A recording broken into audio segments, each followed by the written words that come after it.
యష్, దేంట్లో వెళ్తున్నావు? చెప్తాను రా.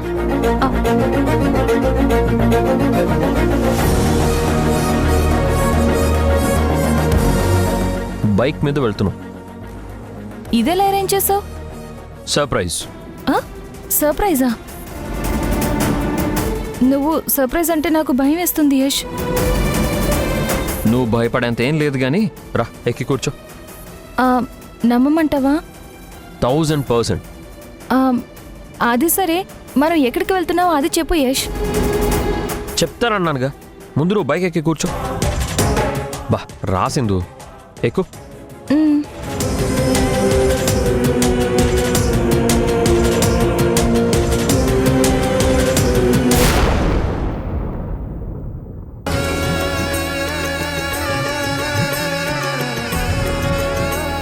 సింధు, ఎలా ఉంది? ఎలా ఉందా? టెన్షన్గా ఉంది నాకు. ఆ రోజు అంతే, కొత్త చీర మల్లెపూలు పెట్టుకుని అందంగా రెడీ అయ్యి హాస్పిటల్కి రమ్మన్నావు. ఎందుకు అని అడిగితే చెప్పలేదు. ఇప్పుడు అంతే, ఎక్కడికనేదో చెప్పకుండా నన్ను తీసుకెళ్తున్నావు. నువ్వేం టెన్షన్ పడకు సింధు, నేనేం చేసినా మన మంచికే కదా. అందుకే కదా నువ్వు ఎక్కడికి అని చెప్పకపోయినా నీతో వస్తున్నాను. నువ్వు సైలెంట్గా నాతో ఉండు, నేనేం చేస్తున్నాను అనేది నువ్వు చూస్తూ ఉండు. అప్పుడు ఆటోమేటిక్గా అంతా నీకే అర్థమవుతుంది. నాకు అర్థమైందిలే యష్, మళ్ళీ ఏదో ప్లాన్ మీదే మనం వెళ్తున్నాం.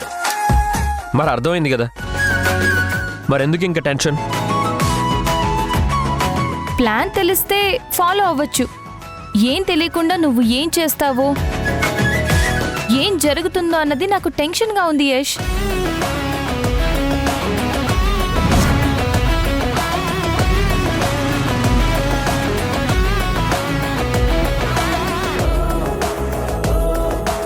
స్పాట్ నెంబర్ 1 రీచ్ అయ్యాం సింధు. అదేంటి, ఇది పొలిటీషియన్ ఇల్లు కదా, ఇక్కడికి తీసుకొచ్చావేంటి యష్? ఫస్ట్ ఇక్కడ నుంచి నరుకు రావాల్సిందు.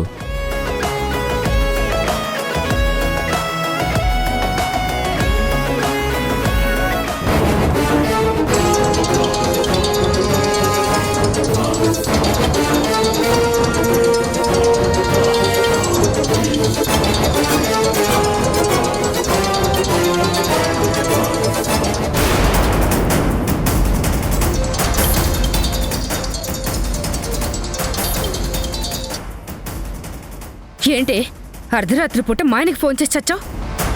హలో రత్నం గారు, నేను యష్ని మాట్లాడుతున్నాను. మా ఆయన్ని అన్యాయంగా కేసులో ఇరికించావు. ఆయనకి బెయిల్ తీసుకురావడానికి నేను నానా తంటాలు పడ్డాను. మళ్ళీ ఆయనకి ఎందుకు ఫోన్ చేశావు? ఈసారి మీకు ఫేవర్ చేద్దామనే ఫోన్ చేశాను. ఏంటి నువ్వు మాకు చేసే ఫేవరు? మీకు ఆ వాటా డబ్బు ఇస్తానని చెప్పి ఆ మారుతీరావు మీకు ఇవ్వకుండా వాయిదా వేస్తూ వస్తున్నాడు కదా. అవును. ఇంకా మీకు డబ్బు వచ్చే ఛాన్సే లేదు. అదేంటి? ఆ డబ్బుని మారుతీరావు ఎక్కడ దాచాడో మాకు తెలిసిపోయింది. ఆ డబ్బు తీసుకొని నేను రేపు జడ్జి గారిని కలిసి ఆయనకి హ్యాండ్ ఓవర్ చేయబోతున్నా.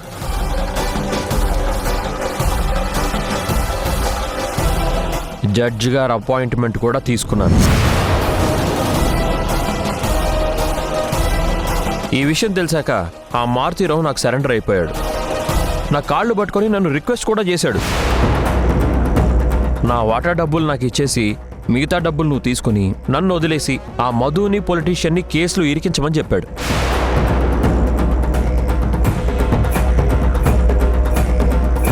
ఇప్పుడు నేను ఆ డబ్బంతా జడ్జి గారికి హ్యాండ్ ఓవర్ చేయగానే పోలీసులు వచ్చి మీ ఆయన్ని మధుని అరెస్ట్ చేసి లోపలేస్తారు. ఆ మారుతీరావు మిమ్మల్ని మోసం చేశాడు, అది చెప్పాలనే మీకు ఫోన్ చేశాను. ఉంటారు.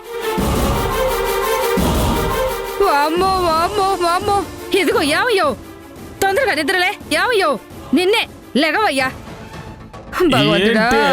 మంచి నిద్ర పాడు చేసావు, ఎందుకు లేపావు? ఆ మారుతీరావు మనల్ని మోసం చేసి ఆ యష్కి సరెండర్ అయిపోయి వాడి వాటా డబ్బు తీసుకుని నిన్ను మధుని కేసులు ఇరికిస్తున్నాడంటయ్యా. అలా అని ఎవరు చెప్పారు నీకు? ఇప్పుడే యష్ ఫోన్ చేసి చెప్పాడు. ఆ యష్ గాడు మళ్ళీ ఏదో డ్రామా ప్లే చేస్తున్నాడే. హో, అలాంటిదేమీ లేదే, నా మాట విని పడుకో. ఏంటి లేక మనం అర్జెంటుగా మారుతిరావు దగ్గరికి వెళ్ళాలి. పద వెళ్దాం. ఈ టైంలోనా?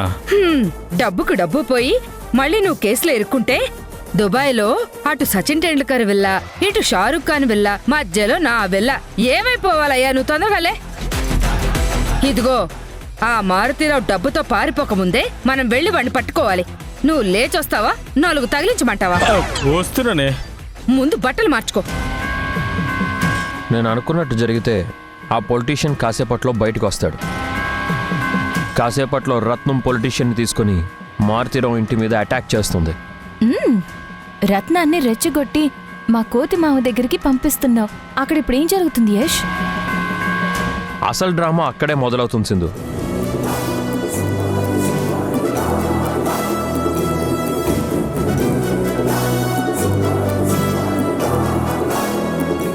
సింధు పద, మనం అలా పక్కనుందో. ఆ,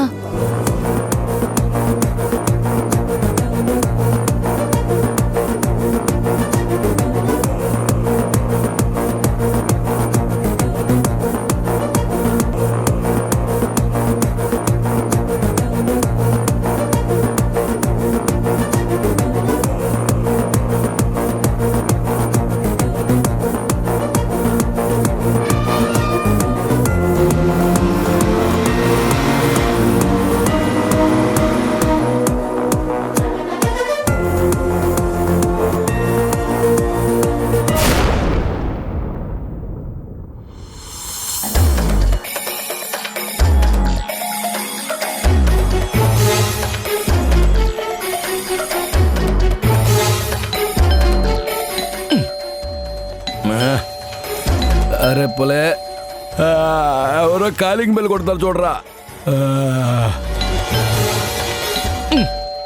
అరే పొలే, ఈడొకడు నిద్రపోయాడంటే లేచి చావడు.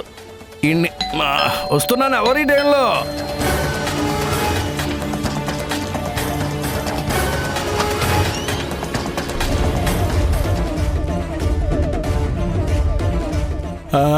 రండి రండి. ఏంటి అర్ధరాత్రి దయ్యాలు తిరిగే టైంలో వచ్చారు? రే మారుతిరావు, నీ వాటా డబ్బు నువ్వు తీసుకుని ఆ యష్కి లొంగిపోయి మమ్మల్ని మోసం చేసి మా ఆయన్ని కేసులో ఇరికించి నువ్వు ఎస్కేప్ అవుదాం అనుకుంటున్నావా? నువ్వు పెద్ద గుంట నక్కవని నాకు ముందే తెలుసు. ఏంటి యష్కి నేను లొంగిపోయానా? ఎవరు చెప్పారు నీకు? ఇందాక ఫోన్ చేసి యషే చెప్పాడంట మారుతిరావు. ఆ యష్ మీకు బిస్కెట్ వేశాడు. అనవసరంగా మీరు వాడి మాటల మాయలో పడి నాకు నరకం చూపిస్తున్నారు.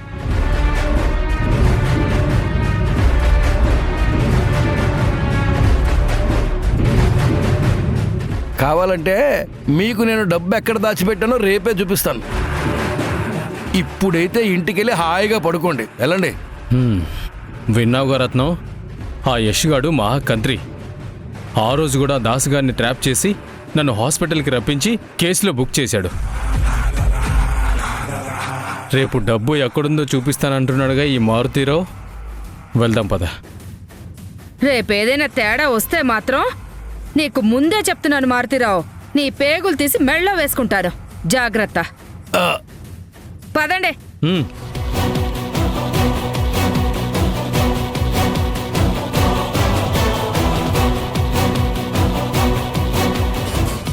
ఈ రత్నాన్ని ఉసిగొలిపి నమ్మి తోలాడంటే ఏదో సిగ్గిపోతున్నాడు.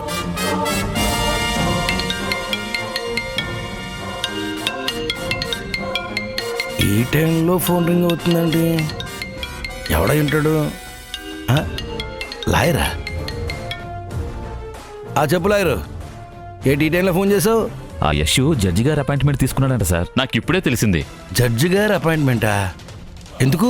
మీరు కొట్టేసి దాచేసిన జనాల డబ్బు రేపు కోర్టులో జడ్జి గారికి హ్యాండ్ ఓవర్ చేయబోతున్నారంట సార్. యష్ డబ్బులు తీసుకురావడం ఏంటి? రేపు 10ంటికి అపాయింట్మెంట్ అని మీకు చెప్పాలని ఫోన్ చేశాను సార్. ఉంటాను సార్. డబ్బు జడ్జి గారికి హ్యాండ్ ఓవర్ చేయడం ఏంటి? అసలు ఏడు జరుగుతుంది?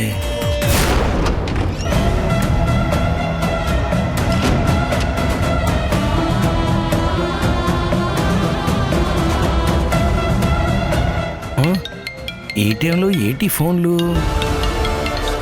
మధు కాల్ చేస్తుంది. ఏటైనా ప్రాబ్లమా? హలో, చెప్పు మధు. మావయ్య, ఆ యష్ లాయర్ సిద్ధార్థకి కాల్ చేసి రేపు జడ్జి గారి అపాయింట్మెంట్ తీసుకోమన్నాడు. ఏదో చేయబోతున్నాడు మావయ్య. విషయం నాకు తెలిసింది. నువ్వు దాచిన డబ్బు రేపు యష్ జడ్జి గారికి హ్యాండ్ ఓవర్ చేస్తాడంట. ఆ డబ్బు వాళ్ళకి దొరికితే మన పగ ప్రతీకారం టోటల్ గా మన లైఫ్ క్లోజ్ అయిపోతుంది మావయ్య. అలాంటిది ఏమీ జరగదు మధు. నువ్వేటి కంగారు పడకు. ఆ యశిగాడు ఏదో డ్రామా ఆడుతున్నాడు. డబ్బు సేఫ్గా ఉంది. ఎట్టి పరిస్థితుల్లోనూ ఆ డబ్బు వాడికి దొరికే ఛాన్సే లేదు. నీకు నా మీద నమ్మకం ఉంది కదా? అన్నీ నేను చూసుకుంటా మధు. నాకు వదిలేయి, నువ్వు ప్రశాంతంగా పడుకో.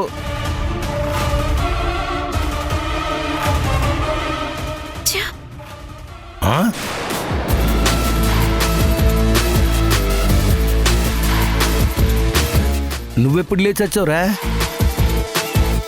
చాలాసేపు అయింది. ఆ యశ్ రేపు జడ్జి గారి అపాయింట్మెంట్ తీసుకున్నాడు అంటే ఖచ్చితంగా మీరు దాచిన ఆ డబ్బు ఎక్కడుందో తెలిసిపోయే ఉంటుంది. ఆ డబ్బు యశ్ సింధులకు దక్కితే మీరు ముగ్గురు పోతారు, జైలుకు పోతారు. జాగ్రత్త దేవా. ఇన్ని రోజులు మీ ఉప్పు తిన్నాను కాబట్టి చెప్పడం నా ధర్మం. వినడం వినకపోవడం అనేది మీ కర్మం.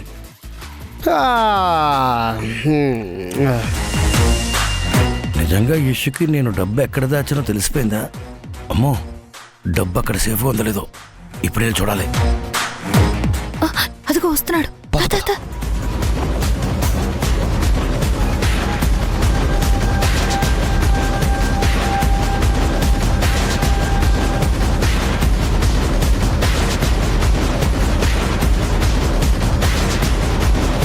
సింధు, మీ కోతిమావ డబ్బు దాచిన ప్లేస్కే వెళ్తున్నాడు. ఫాలో అవుదాం పద సింధు.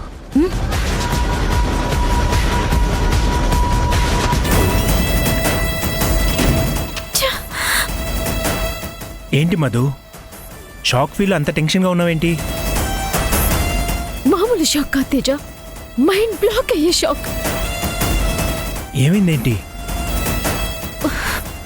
మీ తమ్ముడు ఆ లాయర్ సిద్ధార్థకి కాల్ చేసి రేపు మార్నింగ్ జడ్జి గారి అపాయింట్మెంట్ తీసుకోమన్నాడంట. దేనికి? ఈ రోజు రాత్రికే మా మావయ్య దాచిన డబ్బుని ట్రేస్ చేయబోతున్నాడంట.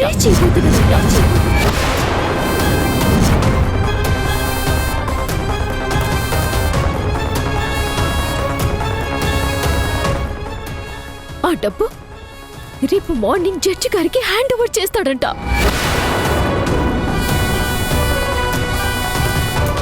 ఆ డబ్బు తమ్ముడు కానీ దొరికితే మనందరం జైలుకి వెళ్తాం కదా మధు. అప్పుడు మంచి ముహూర్తం, మనం ఏకాంతంగా కలవడం అన్నీ క్యాన్సిల్ అయిపోతాయి కదా. ఇప్పుడు ఎలా మధు? ఓ తేజ, ఇప్పుడు మన లైఫ్ కి థ్రెట్ రాబోతుందని నేను టెన్షన్ పడుతుంటే నీ ఏకాంత గోరెంటి తేజ.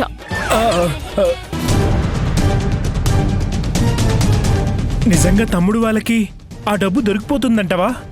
అదే అర్థం కావట్లేదు తేజ. ఎందుకనే మంచిది. అసలు మీ తమ్ముడు సింధు ఇంట్లోనే ఉన్నారా, లేక ఆ డబ్బు ప్లాన్ మీద బయటికి వెళ్ళారా? వెళ్ళి చూద్దాం పద. పద.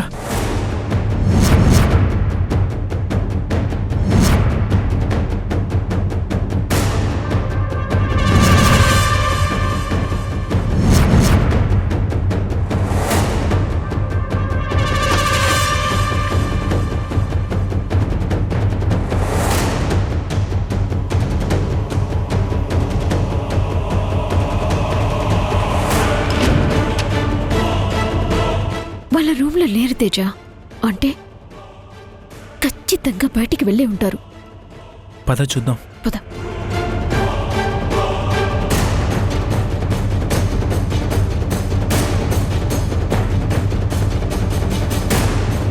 రూమ్లో కూడా లేరు. అసలు ఎక్కడికి వెళ్ళారు వీళ్ళు? అదే కదా. పద.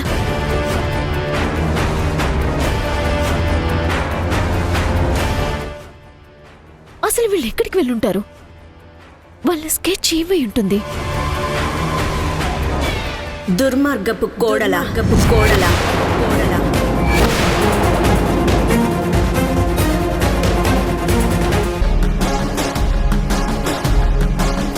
ఇంత అర్ధరాత్రి వేళ నిద్రపోకుండా దేని గురించి ఆలోచిస్తున్నారు?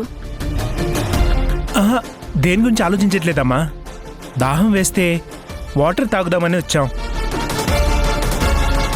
నాకు తెలుసురా మీరెందుకొచ్చారో. యష్ సిద్ధార్థ్కి కాల్ చేసి రేపు జడ్జి గారు అపాయింట్మెంట్ తీసుకోమని చెప్పాడు కదా. మరి రేపు జడ్జి గారికి ఆ డబ్బు హ్యాండ్ ఓవర్ చేయాలి కదా. అందుకే మీ తమ్ముడు సింధు ఆ ఏర్పాట్లలో ఉన్నారు.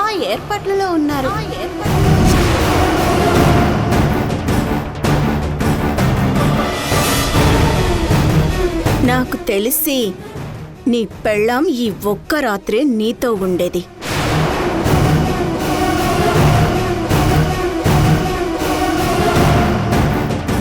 రేపు ఉదయాన్నే ఈ దుష్టత్రయం జైలుకు వెళ్ళడం ఖాయం.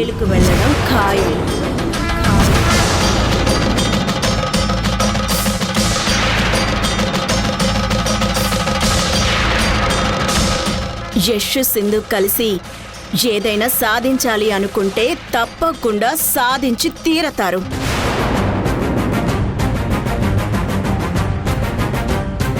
అమ్మా, నీచ నికృష్టం మధు, ఊచలు లెక్క పెట్టడానికి సిద్ధంగా ఉండు. ఇక నీ జీవితం జైలు జీవితమే.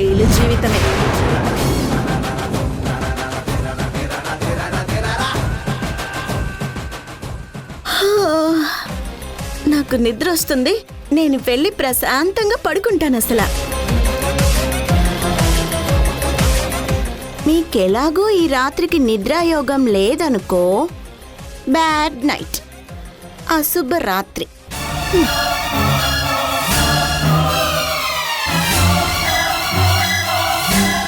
తేజ, మీ అమ్మ ఇంత కాన్ఫిడెంట్గా మాట్లాడుతుంది అంటే ఆ డబ్బు గురించి మీ తమ్ముడి వాళ్ళకి తెలిసిపోయి ఉండాలి తేజ. మా మావయ్య ఆ డబ్బు ఎక్కడ దాచాడు మనకు కూడా చెప్పలేదు. నిజంగా ఆ డబ్బు దాచిన ప్లేస్లోనే ఉందా, లేక మీ తమ్ముడు వాళ్ళు కొట్టేశారా?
యష్, మా కోతి మామ శ్మశానానికి వచ్చి ఇక్కడ తవ్వుతున్నాడంటే డబ్బంతా ఇక్కడే దాచిపెట్టాడా?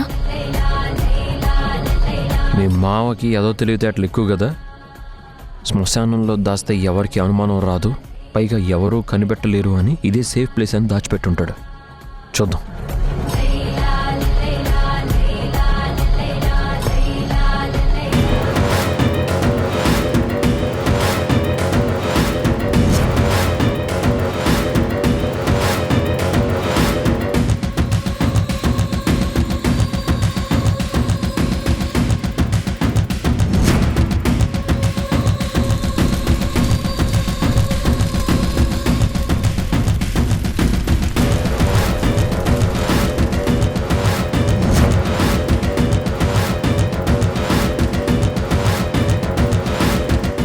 ఎవరో ఎవరక్కడ? బయటికి రండి. ఇక్కడ ఎవరో ఉన్నారని నాకు తెలుసు. మర్యాదగా బయటికి రండి.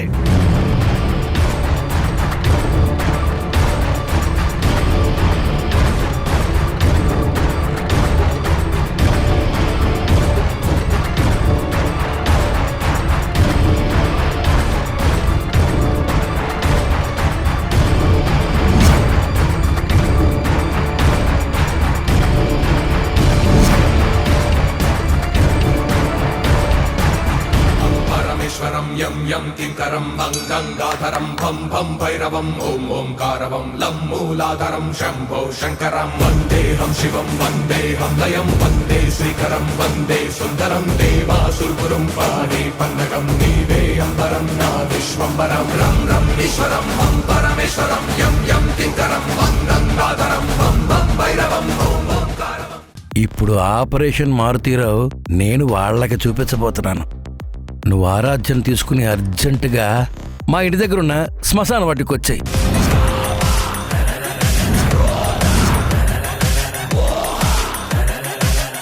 అమ్మ కోడలా కోడలా కోడలా